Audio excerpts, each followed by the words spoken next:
Hello and welcome to the 2019 SR4U Football Boots Buyer's Guide, where I'm going to be going over every single current top-end model available from all the major brands, giving you the pros, the cons, and essentially helping you out in deciding which football boot is going to be best for you. It's in the name, soccer reviews for you. Anyways, the focus of today's video will be exclusively on the top-end models that are going to range in price between $200 and $300. If you guys end up enjoying this video and perhaps want to see the same type of buyer's guide for takedown models, leave a like on the video, let me know down below in the description, and I can definitely make that happen. I should also mention that I'm making this guide at the very start of 2019 and give it 2 or 3 months, and I'm sure there will be plenty of models on this list that end up getting replaced, at which point maybe in the future, later in the year, I'll make an updated buyer's guide, but as of right now, everything that I'm talking about is a current top-end model. I should also mention that every single boot that I'm going to be talking about in this video is available at the first link down below in the description at a discounted price with exclusive SR4U coupon codes. So if you're interested in any of these boots, you can get them for less at the first link in the description. The Nike Hypervenom Phantom 3 Elite. Now, out of all of Nike's current models, this is the one that is due to be replaced sooner rather than later, so likely within the next couple of weeks, this will be discontinued and we'll have something else. Either way, there's still plenty of these available on the market. Every store has them in stock, and it's still an excellent boot, even though it's the oldest top-end model currently on offer from the Nike brand. It's available as a low or as a mid. I personally prefer the low, but the mid-cut thing is perfectly fine. Just realize that the construction in the heel is a little bit different between the two, where I do feel like the low-cut version is arguably a little bit more comfortable. The fact that it's slightly less expensive as well definitely helps. But really what this boot has going for it is the full Flyknit upper that really has a nice soft feel to it. It's not overly tight, and it's just a very well-rounded boot in regards to what it has on offer. The Nike Mercurial Vapor 12 and Superfly 6 Elite. They are essentially the exact same thing, but one has a collar. So if you like the mid-cut thing, go for the Superfly. If you don't, go for the Vapor. The Vapor does end up being a little bit cheaper, which is worth noting. As far as speed boots go, you could argue that these are the best ones on the market from an objective standpoint. They fit really tight, they're super responsive, the traction is extremely aggressive, they're nice and lightweight. If you're into speed boots and if you've been a fan of the Mercurial series, these will not disappoint. The Nike Tiempo Legend 7 Elite. If you're a fan of leather boots, but at the same time you like the feel of modern boots in regards to the tightness and the responsiveness, there isn't a better choice than this boot right here. The upper is a combination of kangaroo leather and Flyknit that come together extremely well, providing the softness and comfort you'd expect from a traditional leather boot, but again, the responsiveness and lightweight feel, along with aggressive traction that you would expect from something like a Nike Mercurial. It also incorporates elements like an internal support cage, a fit mesh liner, fly wire cables, Nike's ACC technology. The boots are extremely lightweight, being around the 7-ounce mark in a size 9.5 US, and as a whole, it pretty much does everything. The Nike Phantom Vision Elite. If you're after a true sock-like sensation in regards to how the boots both feel and fit on your feet, there is no better choice than this boot right here. The combination of the Flyknit upper and the internal quad fit system work together extremely well to really create that sock-like level of comfort and overall feel on your feet while still maintaining all of the performance characteristics you would expect from a top-end Nike boot, and that the boot is actually very responsive despite really having no stiffness to the upper whatsoever. It's also remarkably lightweight, provides more aggressive traction than you might expect, and a unique feature of the Phantom Vision Elite is the very significant texturing that you have across the entire upper, giving you some extra grip on the ball that most other boots out there currently don't provide. Oh, and there's a collar for some reason. The Nike Premier 2, while technically not a top-end model, is top-end as far as quality. It's kind of its own standalone product, Nike's answer to the classic Adidas Copa Mundial. For $110, it's a lot cheaper than just about anything that I'm going to be talking about in today's video, but for that $110, you get a soft kangaroo leather upper, obviously a very traditional look. It's super flexible. It's not overly aggressive as far as traction is concerned, but you kind of get that sensation of a Copa Mundial in a much more modern, streamlined, less bulky, less heavy form factor that I think a lot of people will definitely appreciate. So if you're on a budget and you're looking for that traditional leather feel, the Nike Premier 2 is a really solid boot to consider.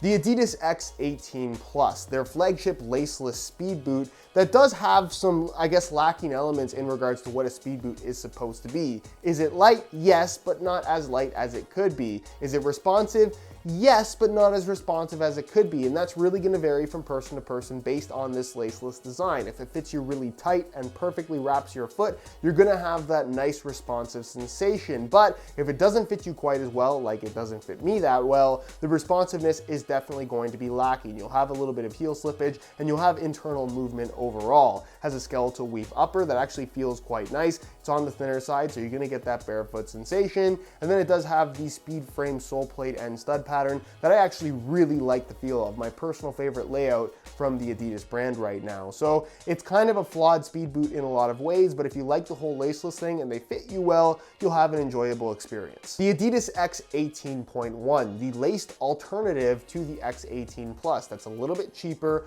obviously includes the lacing system, and then swaps out the skeletal weave upper for what they call speed mesh, which is a very clear to see mesh-based synthetic material that is, I would say, as thin, but has a little bit more of a soft, slightly padded sensation to it that I actually prefer the feel of. It sits on the exact same speed frame sole plate and stud pattern, which is a very good thing. And objectively, when you're talking about what makes a speed boot, this is better in pretty much every single way, if you ask me. It's actually one of my personal favorite boots from the Adidas brand right now. When comparing it to something like a Nike Mercurial, it's not quite as light, it doesn't fit quite as tight, it's not quite as responsive, the traction isn't quite as aggressive, so objectively you could argue that it's not as good. But what I like about this versus the Mercurial is that the overall feel of the boot and the way that it fits is just arguably more comfortable. Again, it's not quite as tight, it's a personal preference thing, but if you're a fan of some of those older F50 Adizero models before they scrapped the line entirely, you're really gonna like the X18.1.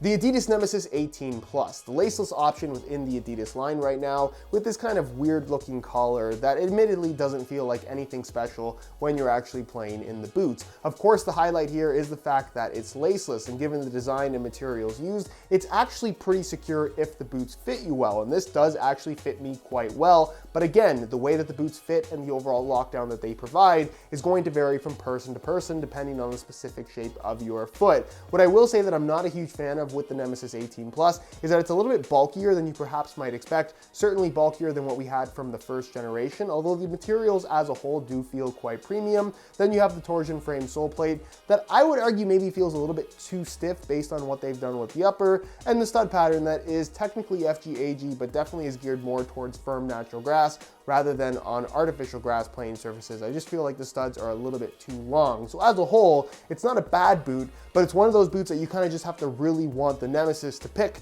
over everything else. The Adidas Nemesis 18.1. This gets you everything you get with the 18 Plus at a lower cost with a more normal looking collar and the addition of a lacing system. That is basically the difference. The addition of a lacing system I definitely think makes for a better fit, better lockdown, and overall better performance and comfort as far as the experience is concerned. But as a whole, the overall feel of the boot isn't any different because the upper is exactly the same. The utilization of the 360 agility bandages and the agility weave material that they use here at the front, again, feels bulkier than you might expect based on how the boot looks. And again, the torsion frame, as long with this stud pattern, is not my personal favorite, but it does get the job done. The Adidas Messi Nemesis 18.1. This, of course, being Messi's signature model at the moment, which is basically just a minor variation of the regular Nemesis 18.1. Aside from saying Messi on the upper and obviously featuring different colors and designs, the actual material and construction of the upper is identical to that of the Nemesis 18.1. What does change, however, is the utilization of the Messi specific sprint frame construction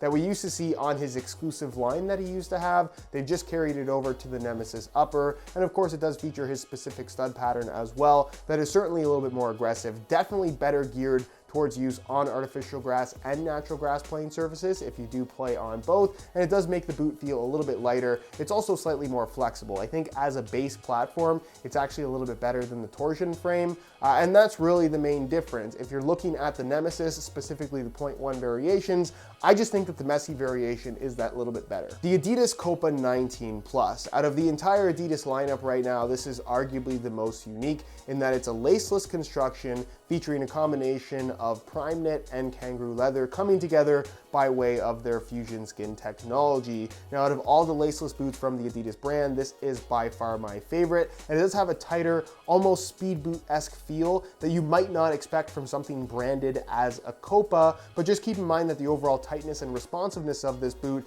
is not going to be that of a speed boot. The forefoot and toe box area, the super soft leather that's very thin, does have a little bit of a wider shape to it, so again, it's not super secure on your feet. It does have a more traditional leather boot feel in that regard. And again, the lockdown will vary from person to person depending on how well they fit you because of that laceless design. It's not a particularly lightweight boot, and the sole plate and stud pattern, while nothing special, does get the job done. It has an overall more traditional feel, but as a whole, this is one of those boots that you buy for the sake of experience. Is it the best kangaroo leather boot money can buy? No, but it's certainly the most unique and one of the most expensive. The Adidas Copa 19.1. If you like the base design of the 19 Plus but don't like the fact that they're laceless, they do make a cheaper laced alternative in the form of the Copa 19.1. My gripe with this boot is the fact that it does have this burrito style tongue. Some people love this, some people dislike it. I just find that it makes for unnecessary stiffness through the midfoot, and that is kind of my one gripe with this boot. The leather at the front is super soft, but the entire midfoot and heel area is made out of this stiffer,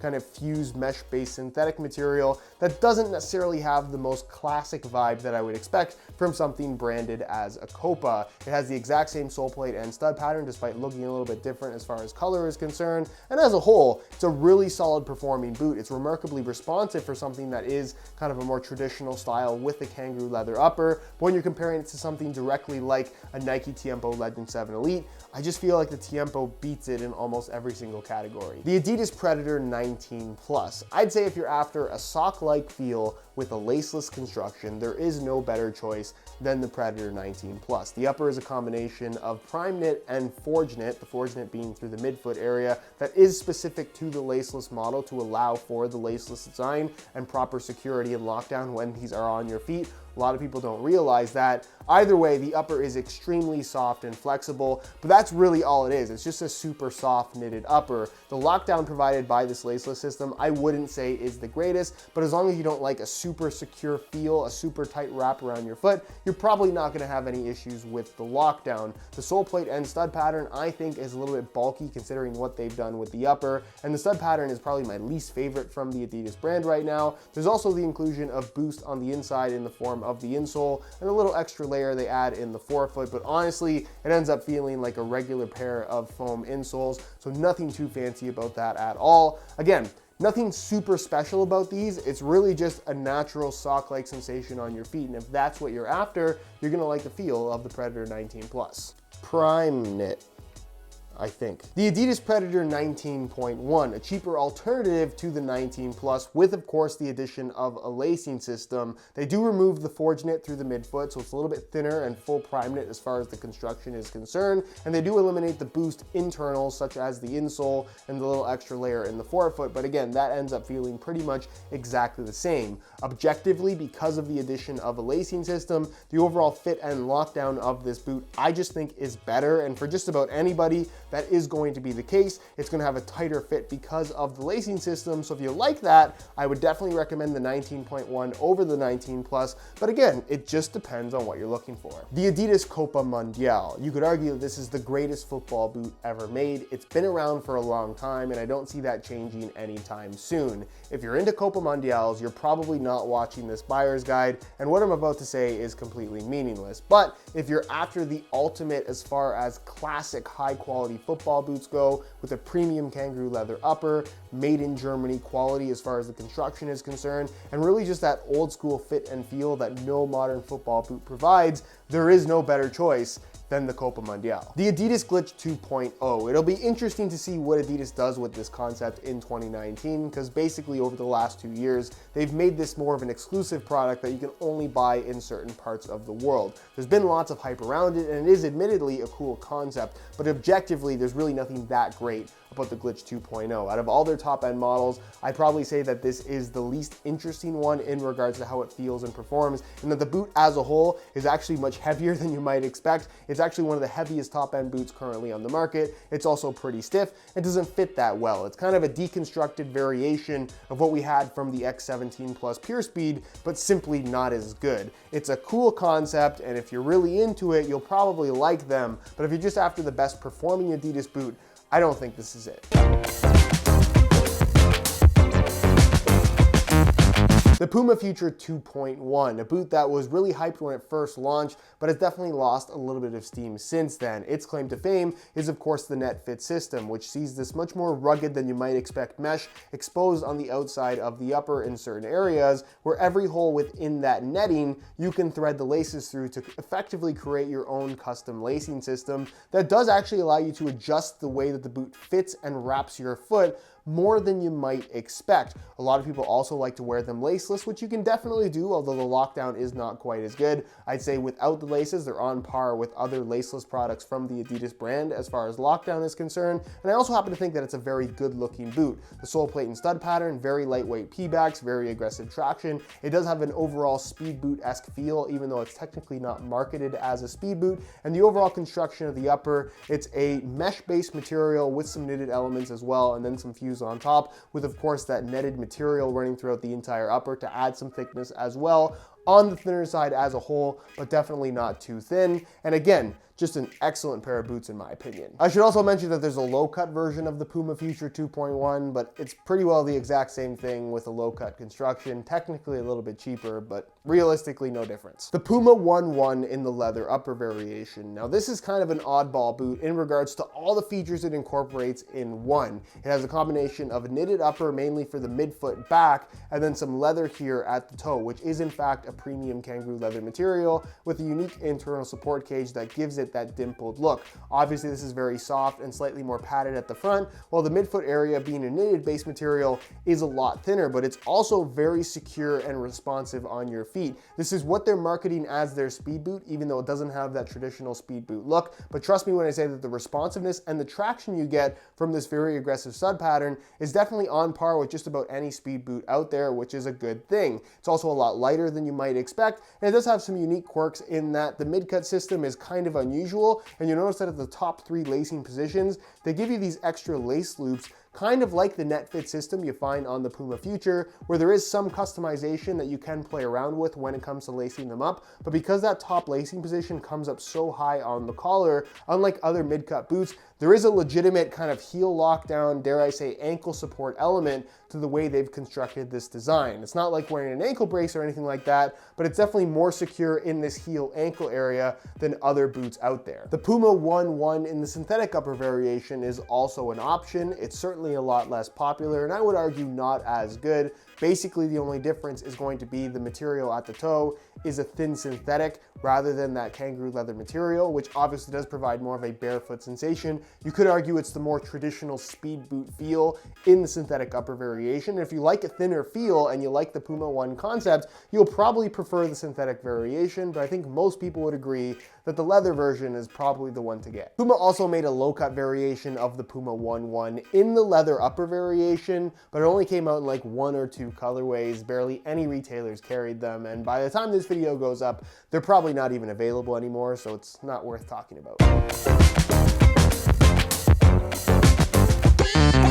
The Mizuno Rebula 2 V1, which is a boot that's quite unique in a lot of ways. It features a full premium kangaroo leather upper. It's made in Japan Mizuno quality, so some of the best leather you'll find on the market right now. But what's unique about it is the fact that it's very, very thin, and you'll notice that there is no stitching here. That's because the leather is actually reinforced by memory foam. It's what they call a control frame, which you can see the memory foam lines pretty much the entire underside of the leather upper. Not only is it there as a reinforcement internal support cage, it's adding this dampened sensation to the very thin leather material. So you get a much more padded feel than you might expect based on how thin the leather is, but because the leather is so soft, they are extremely comfortable on your feet once broken in. It kind of has that old school power boot vibe about it as well, with the off-centered lacing system that runs extremely deep, so it's much more responsive than you might expect. Super nice materials as far as the heel liner and insole is concerned. And then there's the sole plate and stud pattern, which admittedly is not my favorite, but it's nice and flexible once broken in, and it gives the boot a nice natural sensation. The Mizuno Morelia Neo 2. Now this is a boot that has not seen any change for a number of years now, and for good reason. It's still a remarkably good design. Now as far as speed boots go, objectively it is actually the lightest one on the market at the moment, believe it or not. So if you're looking for that super lightweight feel, this is as light as it gets right now. You're also going to find that the upper is remarkably responsive, mainly because the entire midfoot, despite looking a little bit like leather, is a full synthetic material. Partner that with a lacing system that runs very deep and is kind of unique in regards to its zigzag layout with the lace holes themselves, provides a tremendous amount of lockdown, and again, much more responsive feel than I think you might expect. It also has kangaroo leather here in the toe box and forefoot area. That's super premium, as you'd expect from Mizuno, but also very thin. So while leather is commonly associated with bulky and heavily padded, this actually does have a relatively thin touch pretty much across the entire foot. Lockdown in the heel is very good, so good that it can cause some minor discomfort during the break-in process. And then of course it does have the external heel counter along with the sole plate and stud pattern that gives it a nice lightweight base. Good flexibility to it as well. And the stud pattern, it's all conical studs. It's a little bit more on the traditional side as far as traction is concerned. And that's kind of the one area where it does kind of lose out to something like the Puma 1.1, the X18.1, and the Nike Mercurial. The traction is not quite as aggressive, but that's kind of a trade-off you have to make for what is overall a pretty unique package. The Mizuno Morelia 2. This is effectively a Japanese Copa Mundial that you could argue is better quality than a Copa Mundial, believe it or not. The leather quality is just as good. I would actually argue that it's a little bit nicer than what you'll find on the Copa. The entire upper is made out of kangaroo leather, as you would expect. Obviously it has a very similar look. The nice part about this is that the tongue is kind of pre-flopped and it does have the Velcro to hold it down. And it also has a much more modern shape than what you'll find from the Copa Mundial. That does have a very bulky, dare I say, sloppy sensation to it. This is a boot that you can put on and you don't have to break them in for 3 weeks in order for them to feel right. Also, the sole plate and stud pattern, while very traditional looking, it utilizes modern materials, which makes this boot remarkably lightweight. While they look very old school, it actually has a speed boot weight to it, even though the traction isn't overly aggressive. It's also much more flexible than what you'll find from the Copa Mundial. They are double the price of a pair of Copa Mundial, so that is definitely worth noting. But as far as kind of the ultimate old school boot is concerned, if you have the money to spend, this is the one to have.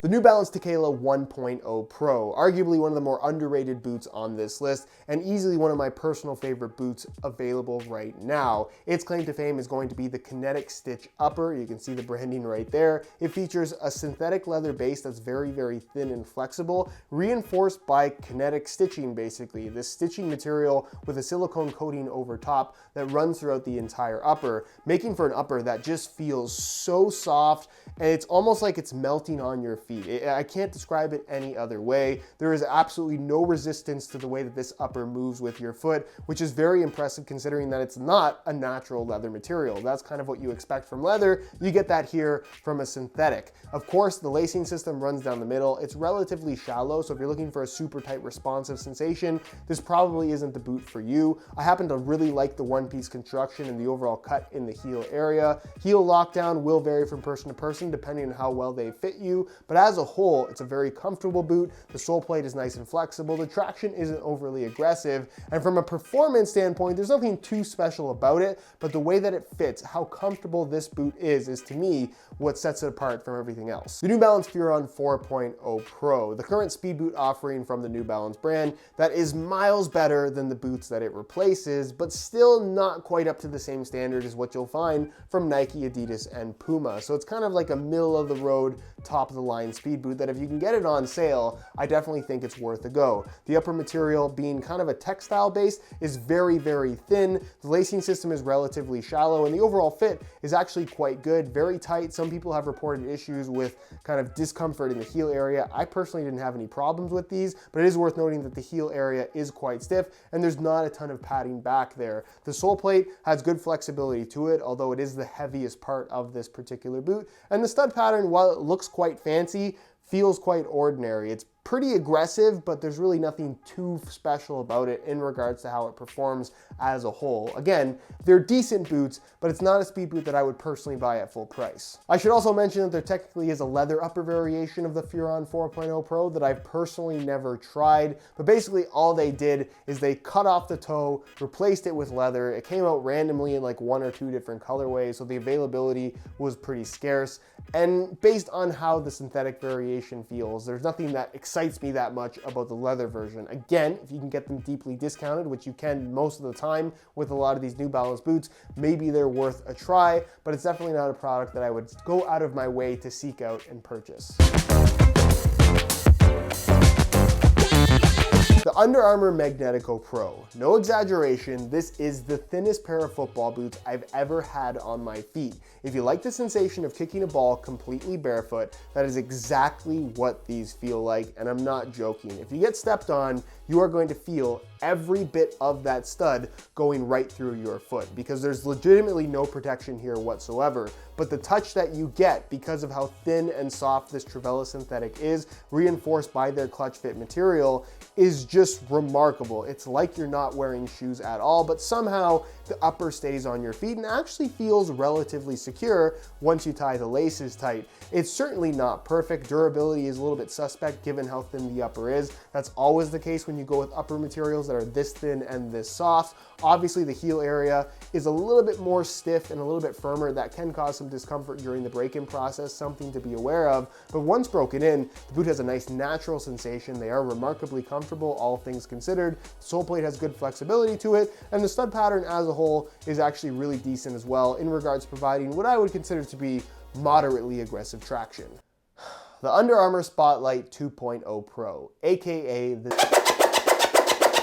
which technically doesn't exist anymore because they've replaced it with this, the Under Armour 2.0 Pro, aka the 2.5 Pro, because it is the exact same boot, the same upper material, the same sole plate and stud pattern, modified to no longer include a zipper lace cover. Instead, you now have an off-centered lacing system with a regular old tongue.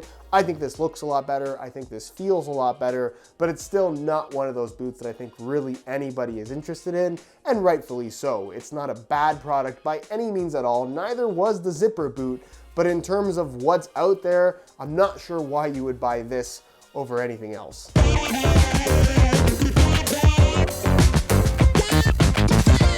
The Umbro Medusa 3 Elite. Now this is an interesting boot in that it kind of saw an unusual release in 2018 where you could only buy it from Umbro. They released a couple hundred pairs only and they didn't even sell out, mainly because they were quite expensive. Of course, this boot is kangaroo leather with a knitted component as well and is fully laceless, comparing very closely to the Copa 19 Plus that released basically a couple weeks after this guy, where a lot of people accused Adidas of copying. Not the case. Kind of more of a coincidence than anything. In comparison to the Copa 19 Plus, these are just not as good in my opinion. The leather is not as soft, the fit is not as good, the lockdown is not quite as good. I wouldn't even say the traction is quite as good. The only area where it beats out the Copa 19 Plus is that this is a heck of a lot lighter. In fact, it's actually the lightest boot on the market right now. I know I just mentioned that the Mizuno Morelia Neo 2 was the lightest speed boot, and that's in the speed category. It is in fact the lightest in that category. This is not really marketed as a speed boot. However, it is extremely lightweight overall.